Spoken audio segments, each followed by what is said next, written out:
Welcome back and thanks for tuning in. This episode we're going to be kind of hooking stuff back together again, and even maybe some of the electrics, testing lights and things. Who knows if we get that far. Short amount of time we have available due to younger people's attention span.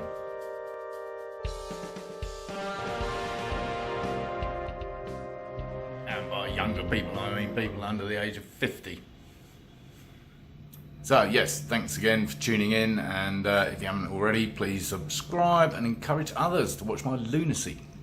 So my brother-in-law has been and gone, and he did indeed assist me with getting that throttle cable into the handlebar grip, the twist grip, at least half of it, and I'll be doing the other half today and show you how that goes on. So this is where it came in handy. I needed somebody to twist this boy to give me as much on the other end of the cable as possible and hook it into the grip. That boy there, which you can see is now connected. Well, it's stretching the point on hoses, but it's a pipe, and that's my new connector, which is a lot better.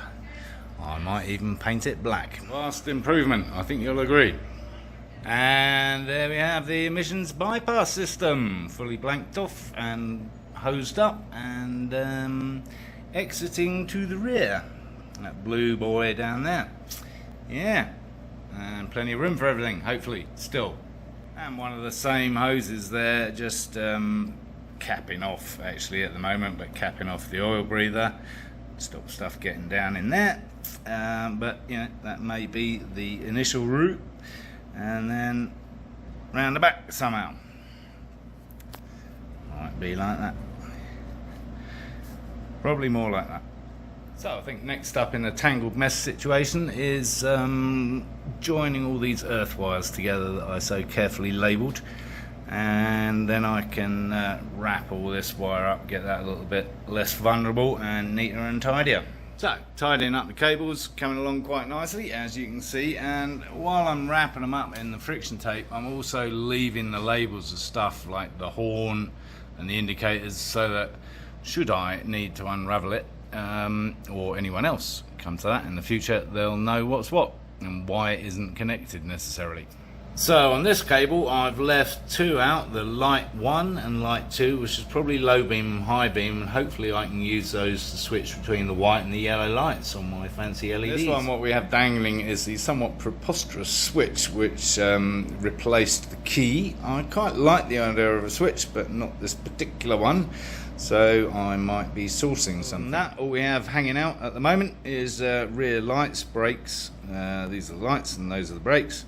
And yes, the ECU is currently parked at the back of the bike, but it's going to live up the front, as you know. That's the plan anyway. So I think what I'm going to do before I start piling this stuff in for real is take that bottom tray out. Oops, in there. Yeah, because you see there's a gap between it and the block. And I think what I want to do is put a lip on that to stop everything sliding into the motor and dangling down the gap and getting burnt by the exhaust. And I think I have just the thing. Yes, my aluminium right angled thing. Well, I've never had that happen before, so this is a hex drill bit thing, and it's actually just come out of there. Ridiculous. Only drilling plastic and the aluminium, so cheap shit drill bits. So now it's got that back plate riveted in there, which is lovely. We like rivets, and yeah, that's good to start chucking stuff in. Well, obviously I didn't film all of it, or any of it actually, because it's really boring doing it, let alone watching it, and no matter what music I put behind it. But anyway, everything's kind of rewrapped, new friction tape, everything apart from what I need to access, like this for the switches, that for the rear lights, etc. So yeah, everything's wrapped up, ready to go, apart from what I need. It's a little bit neater, right? It doesn't look like something out of Alien. Well, maybe it does. Anyway, that's 3 hours of my life that you didn't have to watch. Funny thing happened to me over the last 12 months, I guess, that, you know, these are all numbered and I can tell exactly what they are. but I can grab one out there and it'll be the right size. Yes, kind of scary that you can recognise the difference between a 3mm and a 4mm and a 5mm. But then again, maybe it's encouraging that I'm getting an eye for things. So this arrived today, which I'm pretty sure is not a front sprocket special washer and bolt, nut even. Yes, however, these arrived today too, which is much more exciting. And you may remember on the Ducati, the stickers were pre-cut like that, each individual letter, because they're going around the wheel and it needs to bend with the wheel. So I have cut that accordingly because I found that to be most useful. Just going to do the rear wheel, don't know what I'm doing with the front wheel yet, still haven't got those damn discs off yet. Nice.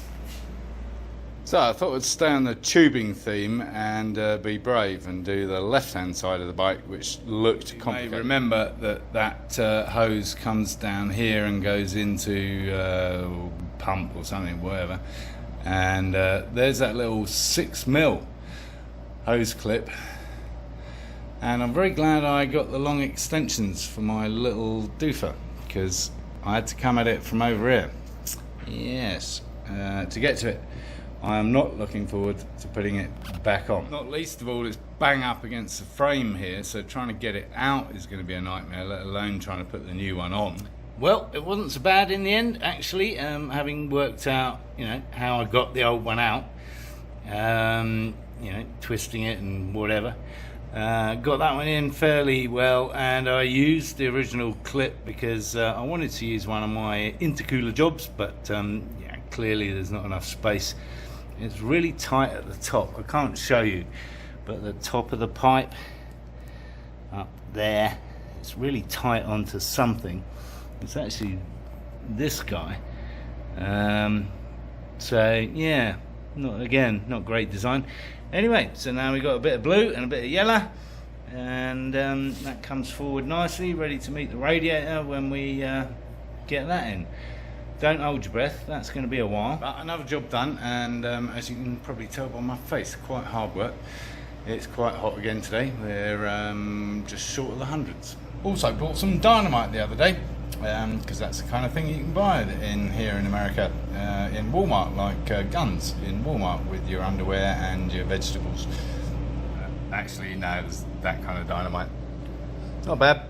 Wouldn't highly recommend it, but it's alright as a daily. Yeah, we have all the colours on the album cover. Got the return throttle cable in place and all bolted down to some degree.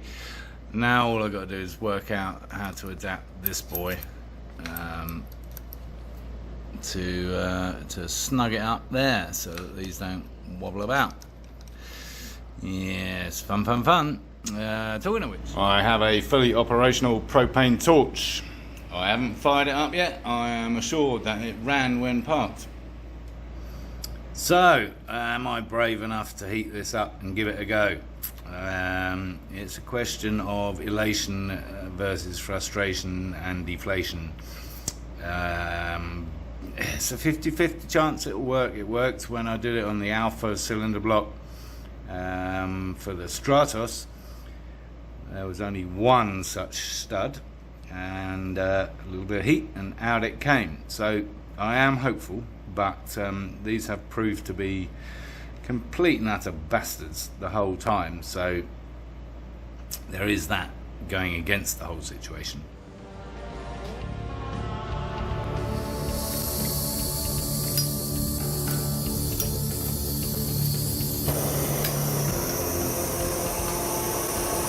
Okay, here we go.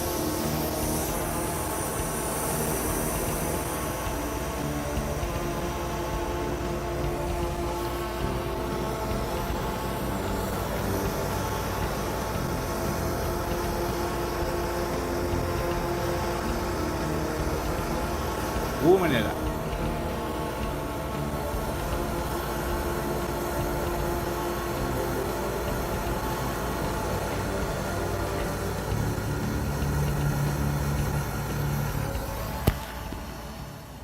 Guess what? No fucking difference whatsoever. Right, and for these stubborn bastards, I have another idea, another cunning plan. It involves Mr. Kawasaki.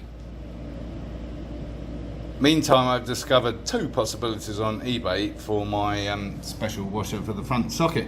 They have the right amount of teeth, 13 each. That looks remarkably like this, and that looks remarkably like that. I shall confer with the seller just to make sure there's a distinct possibility.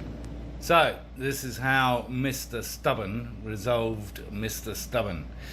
I basically chopped the sides of the, because that was a smooth, round rivet head doofer, and I chopped the sides off so I could get my friend the monkey wrench and my friend the hammer, and I got it loose.